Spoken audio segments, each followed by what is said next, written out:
इस नोट्स को कुछ इस तरह से बनाया गया है कि आप सिर्फ इसे पढ़ के ही आसानी से समझ सकते हैं। तो चलिए दोस्तों, हम देरी ना करते हुए आज की इस वीडियो की शुरुआत करते हैं। दोस्तों, इसके पिछले वीडियो में आपको जैव भू रासायनिक चक्र इस टॉपिक से रिलेटेड नोट्स आपको इसके पिछले वीडियो में मिल जाएंगे। तो अगर आप उस वीडियो को नहीं देखे हैं तो सबसे पहले आप उसे देख लीजिए। और दोस्तों, आज की इस वीडियो में आपको वायु प्रदूषण और जल प्रदूषण इस टॉपिक से रिलेटेड नोट्स आपको इस वीडियो में मिलने वाला है। तो दोस्तों, इसमें सबसे पहले आपको पढ़ना है प्रदूषक के बारे में कि प्रदूषक किसे कहते हैं। और दोस्तों, ये टॉपिक आपके लिए बहुत ही ईजी होने वाला है, क्योंकि इसे आप कक्षा 10वीं, कक्षा 11वीं और 12वीं में भी इसे आप पढ़ चुके हैं। तो ये आपके लिए बहुत ही ईजी होने वाला है। इसमें आप पूरे में से पूरे मार्क्स से स्कोर कर सकते हैं। तो हम देख लेते हैं कि प्रदूषक किसे कहते हैं। दोस्तों, ये बहुत ही सिंपल है। वे सारे पदार्थ जो वातावरण को किसी न किसी तरह से प्रदूषित करते हैं प्रदूषक कहलाते हैं। यहाँ पर लिखा हुआ है, आप देख ही सकते हैं।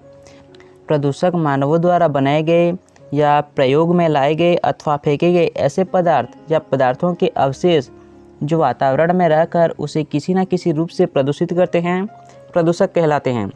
और दोस्तों, ये दो प्रकार के होते हैं, निम्नीकृत प्रदूषक और अनिम्नीकृत प्रदूषक। निम्नीकृत प्रदूषक का उदाहरण ये आप देख ही सकते हैं इमेज में, और अनिम्नीकृत प्रदूषक का भी उदाहरण ये आप देख लीजिए। अगर आप इसे डिटेल से समझना चाहते हैं तो ये आपको आगे मिल जाएगा, यहाँ पर लिखा हुआ है, आप देख ही सकते हैं। बहुत ही ईजी लैंग्वेज में लिखा गया है, आप इसे पढ़ के आसानी से समझ जाएंगे। निम्नीकृत प्रदूषक, इसे आप देख लीजिए।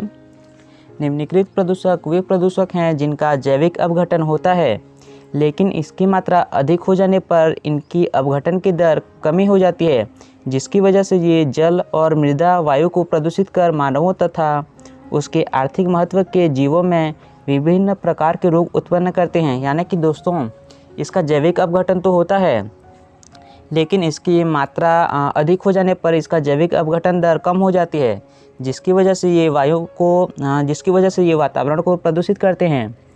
उसके बाद आपको देखना है अनिम्नीकृत प्रदूषक।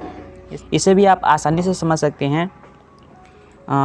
वे सारे प्रदूषक जिनका जैविक अपघटन नहीं होता, जिसकी वजह से ये वातावरण में एकत्रित होते रहते हैं, और ये वातावरण में एकत्रित होकर जल और मृदा आदि में मिलकर जीव शरीर को हानि पहुंचाते हैं या फिर पर्यावरण को हानि पहुंचाते हैं, अनिम्नीकृत प्रदूषक कहलाते हैं। उसके बाद आपको आगे देखना है मुख्य पर्यावरणीय प्रदूषक। मुख्य प्रदूषक जो वायु, जल तथा भूमि को प्रदूषित करते हैं निम्नलिखित होते हैं। इसमें निक्षेपित पदार्थ आएगा, गैसें आएंगी, साथ ही कार्बनिक पदार्थ, धातु, अम्ल की बूंदें, घरेलू अपमार्जक, कृषि रसायन, रेडियोधर्मी पदार्थ, साथ ही ध्वनि और जैव प्रदूषक। ये तो आप कक्षा 12वीं में भी पढ़ चुके हैं, तो इसे आप आसानी से समझ सकते हैं। उसके बाद आपको पढ़ना है प्रदूषण। प्रदूषण किसे कहते हैं। इसे अगर हम सिंपल भाषा में समझें तो वायु, जल एवं भूमि के भौतिक, रासायनिक तथा जैविक विशेषताओं में जो अवांछनीय परिवर्तन होता है, जिसकी वजह से मनुष्य या फिर अन्य जंतुओं को जो हानि पहुंचती है, उसे हम कहेंगे प्रदूषण। यानी कि वायु, जल और भूमि का जो भौतिक, रासायनिक और जैविक विशेषता है, उनमें अगर कोई भी अवांछनीय परिवर्तन आ जाता है और इसकी वजह से जो जीव जंतुओं या फिर मानवों को जो हानि पहुंचता है या फिर वातावरण को जो हानि पहुंचता है, उसे ही हम कहेंगे प्रदूषण। इसे टोटल 5 भागों में विभाजित किया गया है। जो मुख्यतः 5 प्रदूषण है, इसे 5 भागों में विभाजित किया गया है। पहला है वायु प्रदूषण, दूसरा है जल प्रदूषण, तीसरा है मृदा प्रदूषण, चौथा है ध्वनि प्रदूषण और पांचवा है रेडियोधर्मी प्रदूषण। आपके सिलेबस में वायु प्रदूषण और जल प्रदूषण दिया गया है, तो आप इसे ही देखिए। सबसे पहले यहाँ पर डेफिनेशन लिखा गया है वायु प्रदूषण का, इसे आप आसानी से समझ सकते हैं। साथ ही इसमें वायु प्रदूषण के जो स्रोत हैं, इनके बारे में भी दिया गया है, प्राकृतिक स्रोत और मानव निर्मित स्रोत।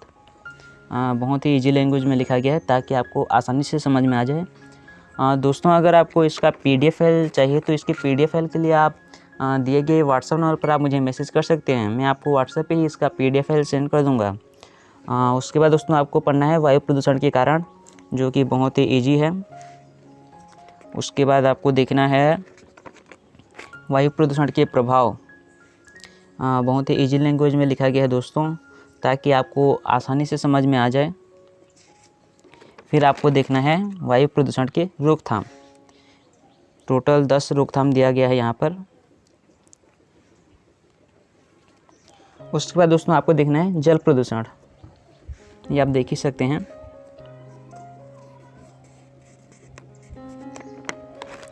इसमें भी आपको जल प्रदूषण के कारण देखने हैं। टोटल इसमें 5 कारण दिए गए हैं। पहला है घरेलू बहिस्राव, दूसरा है औद्योगिक अपशिष्ट बहिस्राव, तीसरा है कृषि बहिस्राव, चौथा है वाहित मल, पांचवा है कीटनाशक पदार्थ। फिर आपको इसके प्रभाव देखने हैं, जल प्रदूषण के प्रभाव। इसे मैं आपको डिटेल से नहीं बता रहा हूँ, क्योंकि ये तो बहुत ही ईजी टॉपिक है, आप इसे पिछली कक्षाओं में पढ़ चुके हैं। सबसे लास्ट में आपको देखना है जल प्रदूषण के रोकथाम। इसमें भी टोटल 10 रोकथाम दिए गए हैं, इसे आप याद कर लीजिए।